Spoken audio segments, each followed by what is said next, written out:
Welcome back to The Metal Mystic, where we analyze the occult philosophy of some of our favorite metal artists from an Orthodox Christian perspective.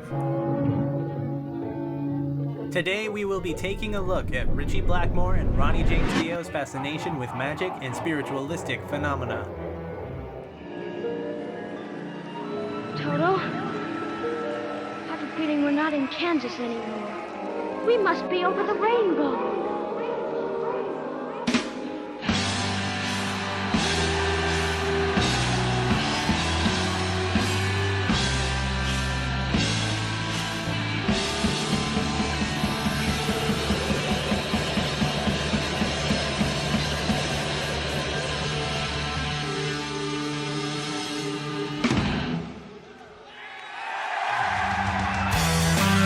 Ritchie Blackmore is hailed as one of the godfathers of hard rock and heavy metal guitar, alongside the likes of Jimi Hendrix, Jimmy Page, and Tony Iommi.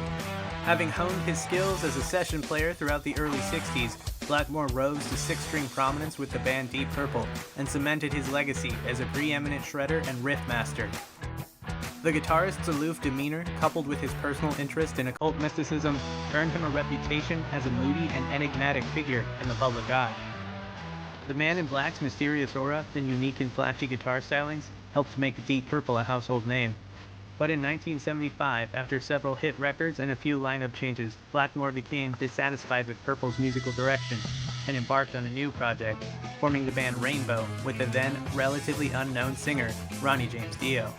Dio would go on to become a legendary and highly influential musician in his own right, eventually replacing Ozzy Osbourne and Black Sabbath for a time before moving on to start his own successful solo project. With Rainbow, Blackmore and Dio proved to be a highly effective songwriting duo, combining classical influences and sword and sorcery themes with the bombast and spectacle of heavy rock. This innovative mixture would become a major inspiration for countless up-and-coming metal acts, especially for those of the power metal subgenre, which would emerge years later with its soaring symphonic compositions and fantasy-related subject matter. However, the band members' fascination with magic and mysticism was not confined solely to their lyrical content, as both Blackmore and Dio shared an outspoken interest in occult practices. On the subject of their mutual interest in classical music and the occult, Dio has commented, "We really liked most of the same classical themes. I think that was reflected in the writing as well. That is one of the reasons we were able to come together. We thought the same way musically. We thought in big orchestral terms. That was our point of contact. And in terms of stories about our interest in the occult, well, they are all true. They are very, very true. I don't bother to dabble in that anymore because we've had some very scary experiences. I've given it up. Once you invite the devil into your house, he doesn't go away." One particular story involving the duo's extracurricular activity stands out above the rest. In 1977, during the recording of Rainbow's third album, Long Live Rock and Roll, the band was staying at an 18th century mansion in France known as Chateau de Rouville, which, in the 60s, had been transformed into a luxurious recording studio. Notable acts such as Elton John, David Bowie, and Jethro Tull all famously cut albums at the chateau, and over time the place had garnered a reputation for strange paranormal occurrences. Ritchie was fond of getting out the Ouija board and using it to try and contact the dead, writes Dio in his autobiography. He loved holding seances with a glass and his Ouija board, and being at the chateau found him in his element. At Ritchie's bidding, we had started having seances almost every night. It was uncanny how often it produced spooky results. We conjured up a lot of weird stuff at the chateau. I'm involved in mystical things, yes. I'm aware of, for 20 years I've studied paranormal and not black magic. I'm talking about seances and communication with the spiritual realm. I'm very interested in that.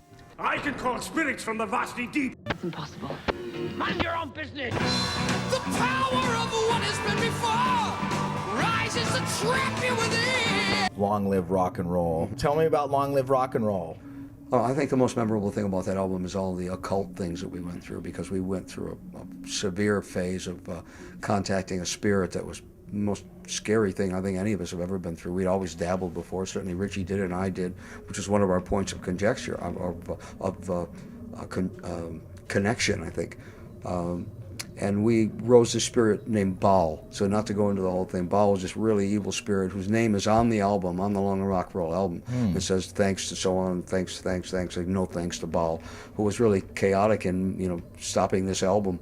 I mean, the tape machines would just suddenly stop on their own.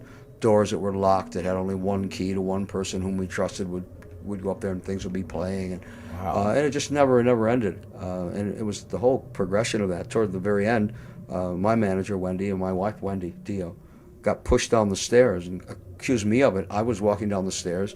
Cozy was behind me. She was probably 5 or 6 stairs ahead of me.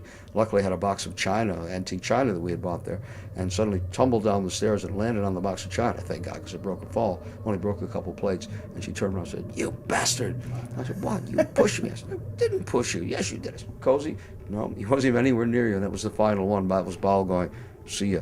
And years and years after that, we did a seance with the Dio band, and the first thing that came up was Baal again. "Hi, I'm Baal, Ronnie. I'm back." "No, you're not. I'm done." Yeah. Never did it again. I'll give you trouble! The practice of conjuring spirits is an ancient one. Instances of necromancy, as it is often called, are almost ubiquitous throughout the world's cultures and civilizations, both past and present. In ancient societies such as Greece and Egypt, for example, magicians and high priests were known to call upon gods and spirits for the purposes of divination and the attainment of sacred knowledge. It is not without interest here that the spirit contacted by Blackmore and Dio purported to be none other than Baal, a god worshipped by the ancient Canaanites who also practiced magic and divination as well as human sacrifice. Such practices are notably acknowledged and unequivocally condemned in biblical accounts.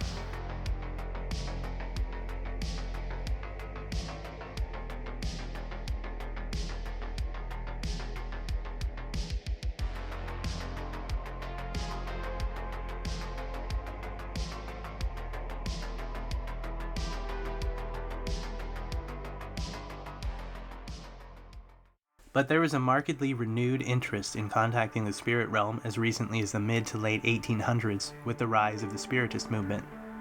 Around the time of the American Civil War, the massive death toll of that event elicited a deep desire in many to contact their lost loved ones. The highly publicized claims of the Fox sisters, who were said to have experienced paranormal occurrences at their family farmhouse in rural New York, became the catalyst for a new variation of widespread belief in such phenomena.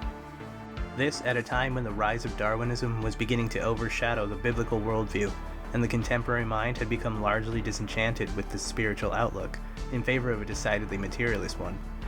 Seemingly, as a reaction to this rising materialist paradigm, Spiritism, sometimes also called by the more general term spiritualism, set the world on fire with its promises of communication with the other side, and the assurance of life after death. With the popularization of Spiritism, mediumship became a lucrative business model, and the practice gained momentum as more and more people sought to contact the dead. At the same time, a host of new religious movements began to sprout up around the phenomena, attempting to offer their own systematized frameworks for the bewildering and often contradictory experiences of spiritual seekers. In response, rationalists began debunking mediums and exposing many of the fraudulent methods they used to exploit the more suggestible members of the public. However, not everything put forth by the Spiritists was able to be neatly explained away, and many could not be swayed from their newfound spiritual convictions. But don't for one moment suppose that I'm taking it upon myself to say that I am the inventor of spiritualism, or that I am even the principal exponent of it. There are many great mediums, many great psychical researchers, investigators of all sorts. All that I can do is to be a gramophone on the subject, to go about, to meet people face to face, to try and make them understand that this thing is not the foolish thing which is so often represented, but that it really is a great philosophy, and, as I think, the basis of all religious improvement in the future of the human race. Therefore, when people come along and contradict me, who have had no experience at all, read little, and perhaps never been to a seance, you can imagine that I don't take their opposition very seriously. In the midst of this spiritist fervor, the Ouija board, also known as a talking board or spirit board, became a popular tool for mediums and dabblers alike in their attempts at spirit communication. even to the point of becoming a mass market commodity, selling millions. You're moving it. Would you just quiet? I'm trying to concentrate here, and I'm not moving it. The strange experiences that seemed to accompany the use of a Ouija board were naturally met with a wide range of explanations. Rationalist debunkers attributed any perceived supernatural occurrence to the subtle processes of the unconscious mind, essentially chalking them up to hallucinatory cases of self-deluded confirmation bias. The eerie experience of a planchette spelling out messages seemingly under the influence of an unseen external force they said could be explained by what became known as the ideomotor effect, involuntary physical motion unrecognized by the conscious mind of the participant. Neurology professor Terence Hines writes, "The planchette is guided by unconscious muscular exertions. Nonetheless, the illusion that the object is moving under its own control is often extremely powerful and sufficient to convince many people that spirits are truly at work." The unconscious muscle movements responsible for the moving tables and Ouija board phenomena seen at seances are examples of a class of phenomena due to what psychologists call a dissociative state. A dissociative state is one in which consciousness is somehow divided or cut off from some aspects of the individual's normal cognitive, motor, or sensory functions. Of course, we at the Metal Mystic are not naive empiricists, and we do not deny outright the existence of spirits. Furthermore, the above analysis does not necessarily preclude a spiritual interpretation of the phenomena in question. Rather, it may be understood to represent only one aspect of what's really behind these strange occurrences. Spiritists and occultists, along with those of a traditional religious mindset, can easily incorporate this type of explanation into their own understanding of these paranormal experiences. For example, J. Edward Cornelius, a notable follower of Aleister Crowley's brand of occultism, has this to say: "The scientific community tends to dismiss the premise that the planchette moves by some external means guided by angels, invisible beings, or elementals, placing the origins of the planchette's movement solely within the individual's own subconscious mind, and feeling far more comfortable acknowledging psychic ability and ESP rather than invisible entities. It is far easier to simply claim that we should not confuse the issue with stories about invisible beings, and in fact, it's just something that the individuals themselves are doing, end of subject. But invisible beings are real, and can enter into an individual's unconscious, as any medium will attest. Whether the outcome is spirit communication, moving the triangle of a Ouija board, or simply tapping into psychic energies, the end result is still the same. Something external to our constitution is moving through our psychic system. It is not always our subconscious acting out a wish fulfillment." Hey, where'd this come from? Assuming that there is some truth to these claims, what exactly is the nature of the entities that are being contacted? Several differing explanations have been offered. Of course, the spiritists believe that it is the souls of deceased human beings that answer the call, but there is some contention with this presupposition. As we have seen, occultists offer a number of alternative possibilities, such as angels, demons, and elemental beings, and some of the most prominent among them even argue that it is nearly impossible, or at least extremely unlikely, to summon a human spirit, as these are believed to have passed on to some other plane of existence beyond the reach of the living. These observations by prominent occultists share some striking similarities with the Orthodox Christian teaching on necromancy and the afterlife, though with some important caveats. In The Soul After Death by Father Seraphim Rose, the author references the writings of St. Augustine to illuminate the traditional Christian teaching that the souls of the dead, as a rule, do not appear to the living. The only known exceptions are the miraculous appearances of saints and martyrs, who are known to have achieved a state of sanctity in this life before passing on to the next, and can now intercede for the living through the grace of God and according to his divine will. It is important to stress that these miraculous appearances are not summoned or conjured by people at their own behest, but are workings of God's will alone. Father Seraphim goes on to write, "Indeed, to take one example, holy fathers of recent times, such as Elder Ambrose of Optina, teach that the beings contacted at spiritistic seances are demons rather than the spirits of the dead, and those who have thoroughly investigated the phenomena of spiritism, if they have any Christian standard of judgment at all, have come to the same conclusion." As we have said, even non-Christian occultists seem to echo this sentiment, though of course from a completely different perspective and context. Helena Blavatsky, founder of the Theosophical Society, a syncretic religious organization that blends Eastern philosophy with Western esotericism, and who has been called the mother of modern spirituality, came out strongly against the Spiritists' attempts to conjure the dead, saying, "It is because I believe in these phenomena that all my being revolts against them. That only opens the door to a swarm of spooks, good, bad, and indifferent, to which the medium becomes a slave for life. It is against such promiscuous mediumship and intercourse with goblins that I raise my voice, not against spiritual mysticism. What I mean is that, whether conscious or unconscious, all this dealing with the dead is necromancy, and a most dangerous practice. The collective wisdom of all past centuries has ever been loud in denouncing such practices. Finally, I say what I have never ceased repeating orally or in print for 15 years. While some of the so-called spirits do not know what they are talking about, repeating merely like poll parrots what they find in the mediums and other people's brains, others are most dangerous and can only lead one to evil. It appears that Crowley himself taught that instead of the souls of deceased human beings, what are really being encountered during a seance are what he called astral shells. This shell is supposedly a residual energetic collection of data left behind when the soul passes on, containing information about the soul's life on Earth which can be tapped into like a record being played on a phonograph. Compare this to the recently promoted AI programs that profess to be able to resurrect deceased loved ones using the data from their past online activity. But even Crowley warns against such dabblings, since, in his view, it is almost always the case that these shells are being animated by astral beings that he calls tricksters of the lowest elemental orders and who perform astonishing impersonations.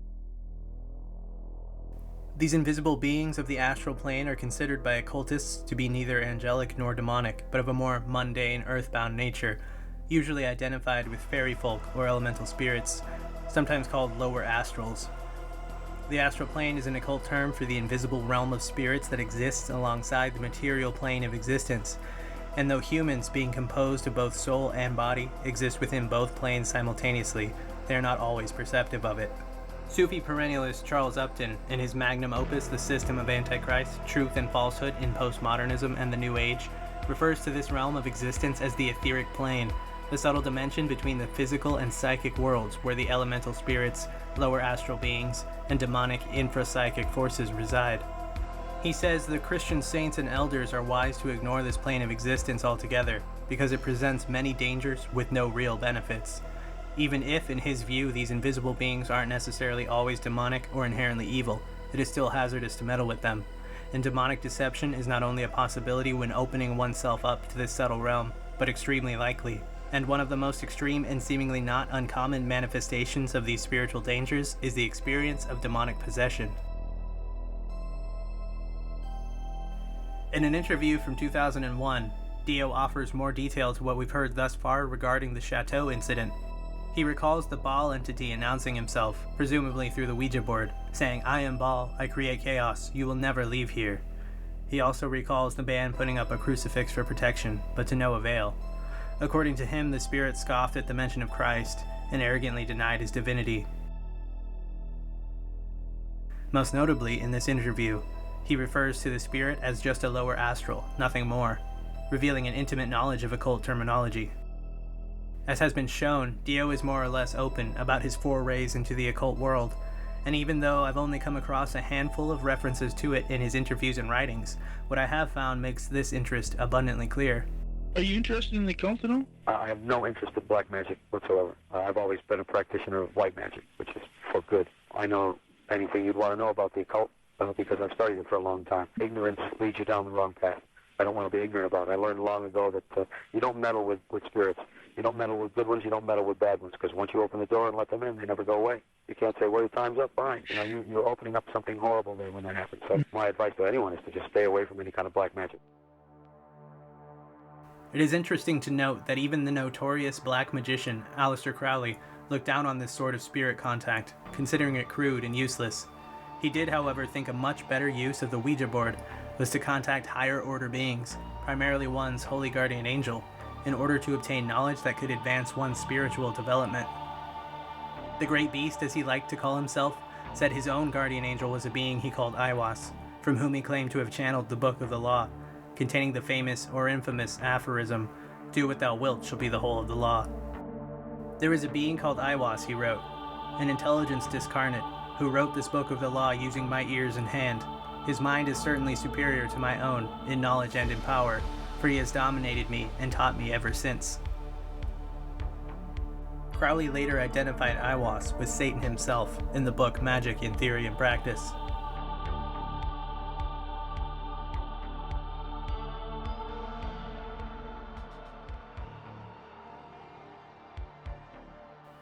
Additionally, although Helena Blavatsky came out against spiritistic mediumship as we saw earlier, she also claimed to have channeled some of her writings from mysterious spiritual influences that she called the Ascended Masters.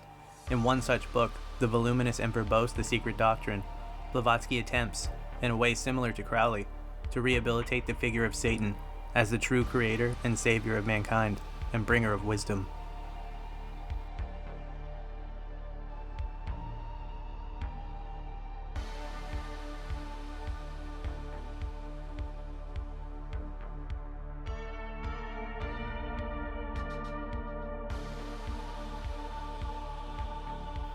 It should be blatantly obvious to anyone with a Christian point of view that these are examples of what the Orthodox elders and saints refer to as prelest, a condition of spiritual delusion that is usually the result of demonic deception.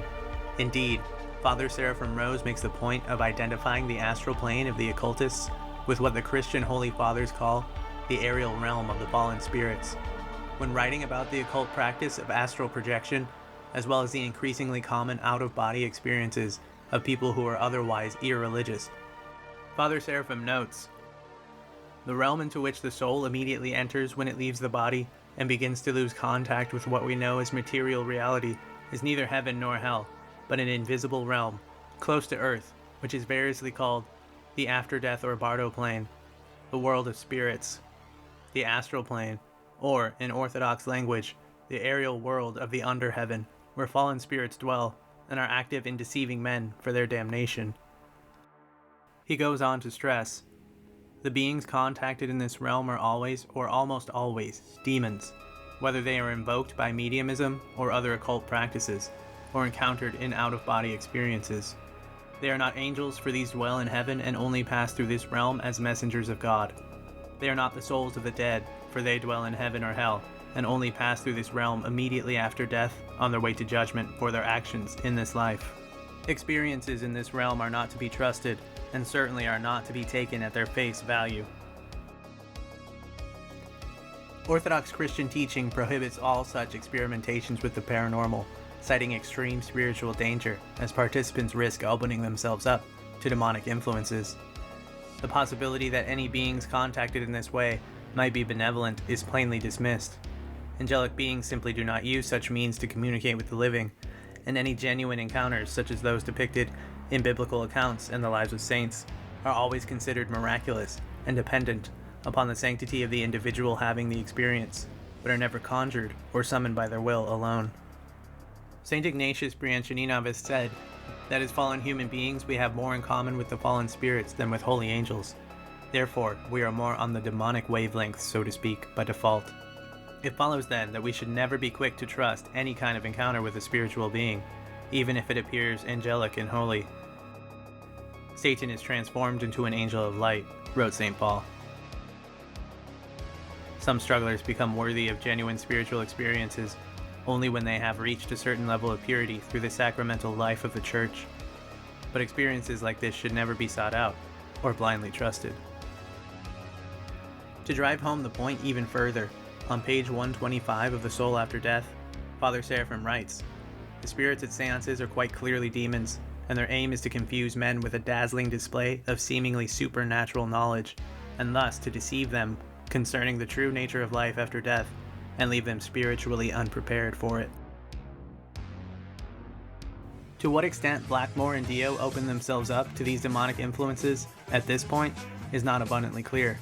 What can be said for certain is that their dabbling in occult practices resulted in an inexplicable encounter with a malevolent entity. But the full effect of this experience on their personal philosophies and worldviews remains to be seen. We will continue this study in a follow-up video. Join us next time when we explore the Gnostic dualism of Ronnie James Dio.